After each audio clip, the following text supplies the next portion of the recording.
Okay guys, good evening and welcome. Today we'll be drafting a male trousers, and I'm going to begin by imputing my measurements. So first thing is I mark my 1 inches at this point. Then from there I mark my shoulder to knee, which is 22. Shoulder to calf, which is 26. Then the trouser length is 38. Then I'm going to add 2.5 inches bending allowance. That will be 39, 40 and a half. Then most likely for people that weigh between the length of 38, 37, 36, the hip line is always 9. So now this forms my knee. This forms my calf. This is my trouser length, and this is my bending allowance. So I'll just go ahead to highlight my 1 inches. Highlight my 1 inches. Then I'm going to come here by 1, and here is usually half, and I will now proceed to impute my measurement. We're working with a waist of 36. 36 divided by 2 is 18. 18 divided by 2 is 9. So plus 1 inch sewing allowance, it becomes 10. So now here becomes 10. I slope my waist by half or 1 inches here.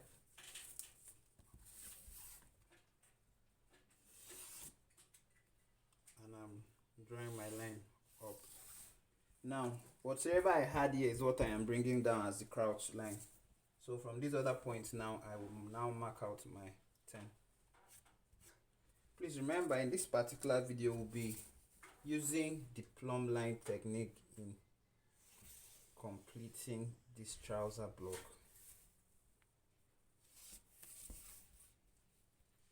So now, instead of drawing all the way straight, that's 10 all the way down, you come out by a quarter.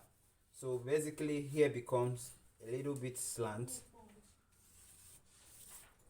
And now I'm connecting this point to meet. Then I'm now going to mark out my lapse measurement. The lapse here is 28. 28 is 14. I might decide to add just half inches because of weaving and sewing allowance. So that's 14 and a half. This is my 14 and a half. Now this is where we introduce our plumb line that will guide us all the way. 14 and a half divided by 2 is 7.7. So I'm going to mark that here. I'm imputing that here. Then I now check how many inches it was from here to the salvage point of this fabric, and it was 8. So what I'm going to do is I'll come here and I'll also check for 8. I'll check for 8 here also, and 8 here also. Then I'm going to connect.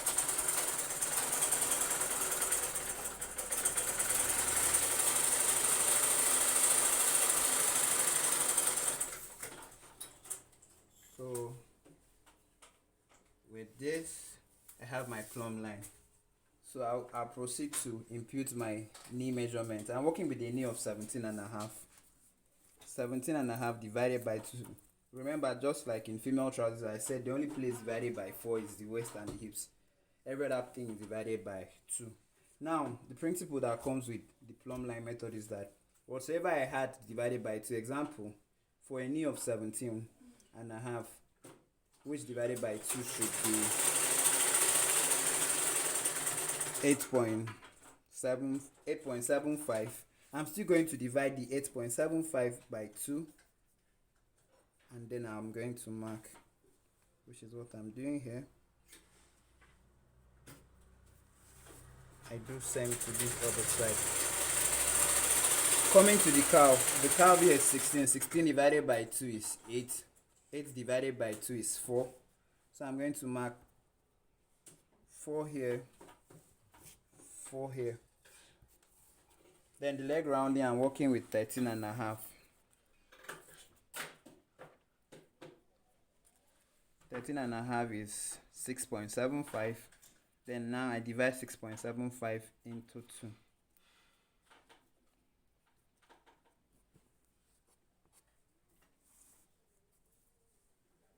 It's okay for you to add half inches to whatever you're doing, but for someone like me, I don't really do. I push everything to the back. Now I'm connecting each point to meet.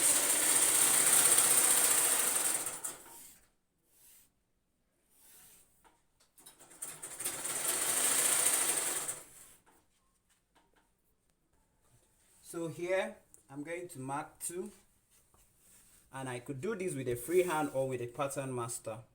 All I need to do is connect this point here. So I now connect this other part as well. You could use your hip curve or you could go freehand.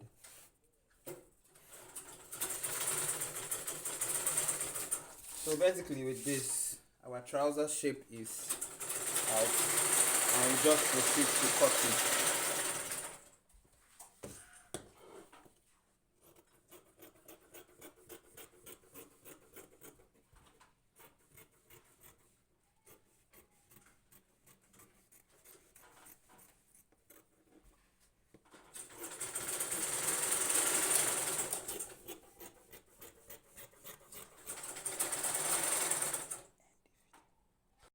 Guys, welcome back. We were going to draft our back block. This is our front block already, so we're proceeding to our back block. Now the difference between the back block of a male trouser and a female trouser is that I'm going to add all the necessary allowance and excesses behind. So for me, I like starting with the crouch points. At the crouch points, I'm going to come down by half an inch, and I'll draw a straight line. Now I'm going to impute 3. Now let me explain something about this 3. I'm using 3 here. Here 3 is standard. The only time you will change from 3 to 3.5 is if, for instance, your lapse measurement was supposed to be 14, but you mistakenly used 13.5 and you later cut out. That means you are short of half inches. That is where you move whatever was your shortage from the front to the back. But since my lapse in front is accurate, I'm just going to take 3 as a standard. I come here and I do same 2. Now the same principle here applies here. If my hips was smaller by half an inch or any amount of inch, that is what I will add here so that it will counterbalance. Now I come here 2. Now coming to the back, remember we sloped the front. Now if I slope the back the way I sloped the front, my pants will sag behind. So what do? I increase here by 2.5. Some persons use 3, which is not totally wrong. So now what I'll have to do is just connect from this point to my 3 so that the both can align on the side during sewing.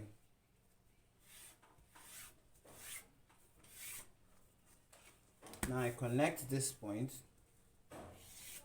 and here too, this is how I mark my 2 inches for here. That way it allows me to understand how to connect my curve properly. Then every other place here I could add. 2 is basic, but since I didn't really add any allowance to this other part, I could now use 2.5 here. But 2 is basic, but I've explained why I'm using 2.5. You now connect this one to this point. Remember, you do not need to add anything to the side here. You do not need to add anything to the side. And should at least I forget, for the fly of the trouser, you will need this for the flap and the zipper area. So all I am going to do now is I'll just proceed to cutting, and that will be all for drafting a male trousers using the plumb line method. Please feel free to drop your questions and it will be attended to.